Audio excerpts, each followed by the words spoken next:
எல்லாம் அவன் துணை அவன் வழி அவன் செயல் அவன் துணை.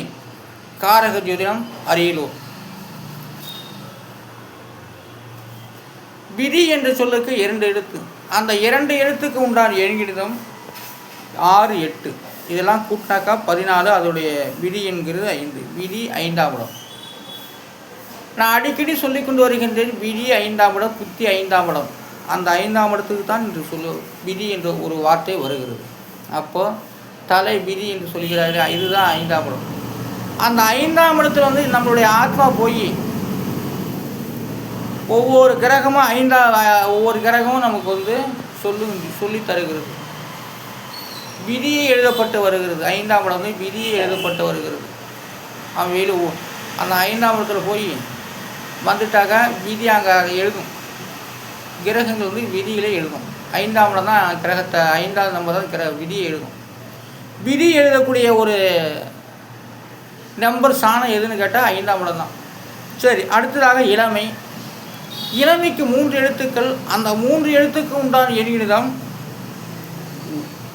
2, 7, 5. இதெல்லாம் கூட்டாக்க 14. அதோடைய விதி என்பது 5.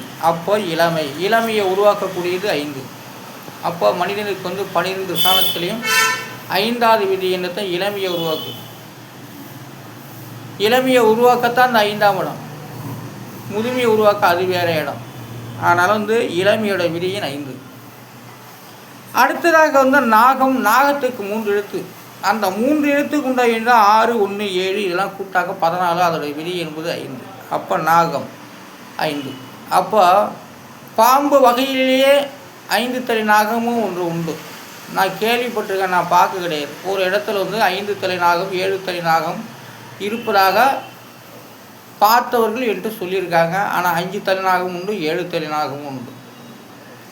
பெரிய அடர்ந்த காடுகளில் ஒரு ஆலயங்களில் அந்த நாகப்பாம்பு இருக்குது. நான் சொல்லிகிட்டு இருந்தால் கேள்விப்பட்டிருக்கேன்.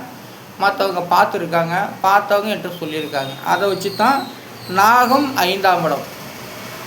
மாரியம்மனுக்கு, காளியம்மனுக்கு, எல்லா சாமிகளுக்கும் வந்து 5 தலை நாகம் வைத்திருக்க காரணம் எல்லாம் ஒரு நாகம்னு ஒன்று 5 தலை நாகம், 7 தலை நாகம் இருக்குதுன்னு தெரிஞ்சு தான் அவங்க அவங்களுடைய தலைக்கு பின்னால் வச்சுருக்காங்க. அதான் நாகம். நாகத்துடைய விதியின் 5. அப்போ 5ஆம் இடங்கிறது நாகங்களை வந்து பாம்பு வகையில் உருவாக்கப்பட்டு வருகிறது. அப்போது நாகத்துடைய விதியின் 5. சரி, ரைட்டு. அடுத்ததாக தங்கம். தங்கத்துக்கு 4 எழுத்து. அந்த 4 எழுத்துக்கு உண்டான எண்ணிதம் 7, 8, 1, 7. இதெல்லாம் கூட்டா 23. அதோடைய விதி என்பது 5. தங்கம் பாருங்கள், பெற்ற பிள்ளைகளை தங்கம்பாங்க. அந்த தங்கம் தான்.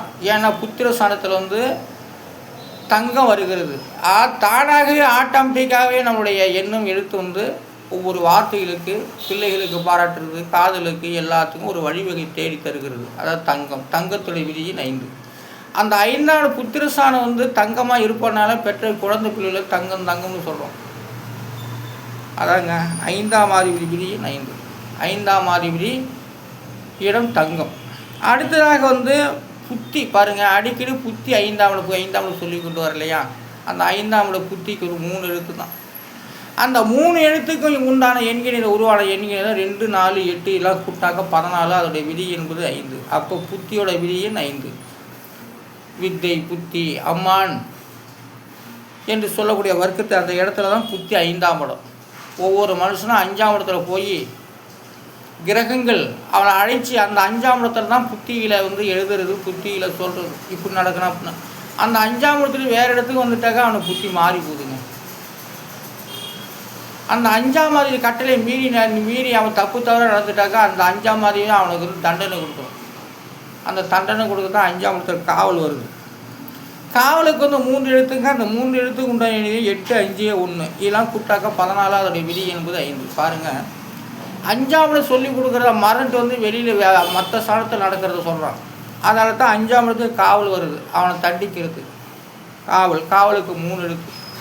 அந்த 3 எழுத்துக்கு உண்டான எண்ணிடம் 8, 5, 1. இதெல்லாம் கூட்டாக்க 14. அதோடைய விதி என்பது 5. அப்போ காவல் வந்து விதியின் 5. 5ஆம் இடத்து பண்ணாக வருகின்றது காவல். அப்போ எல்லாத்தையும் 5ஆம் இடம் சொல்லி தருது. வெளியில் வந்து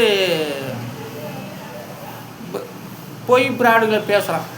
அதை கண்டிக்கிறது எது? 5வது அந்த காவல் என்ற ஒரு வார்த்தை. அப்போ காவல் என்ற ஒரு வார்த்தைக்கு விதியின் 5. அப்போ பொய் சொல்கிறவன், மாற்றி பேசுகிறவன், கொலை செய்கிறவன் எல்லாத்தையுமே வந்து தண்டிக்கிறது 5ஆம் இடம் தான். அப்போ 5ஆம் அதிபதி நல்ல புத்திகளை சொல்லுது, நல்லா நடக்கணும், வெளியில் போய் நல்லா நடக்கணும், நல்ல பழக்க வழக்கத்தை உருவாக்கினா எல்லாம் தருவேன் அப்படின்லாம் 5ஆம் இடம் வந்து சொல்லி தருது. அதை மறந்துட்டு வந்து செய்கிறதெல்லாம் அந்த 5ஆம் இடமே காவலின் ஒரு வார்த்தையை உருவாக்கி வைத்து கொண்டு பிடிக்குது காவல். சரிட்டு. அடுத்ததாக பகை. நல்ல 5ஆம் இடம் வந்து நட்பாக இருக்கணும், மற்றவங்களுக்கு வந்து ஆட்சியாக நடக்கணும், மற்றவங்களுக்கு வந்து மித்திரவாக நடக்கணும் அப்படிலாம் சொல்லி தருது. அதை மறந்துட்டு பகையாளியாக நடக்கிற மனுஷன், அதான் 5ஆம் இடம் பகை.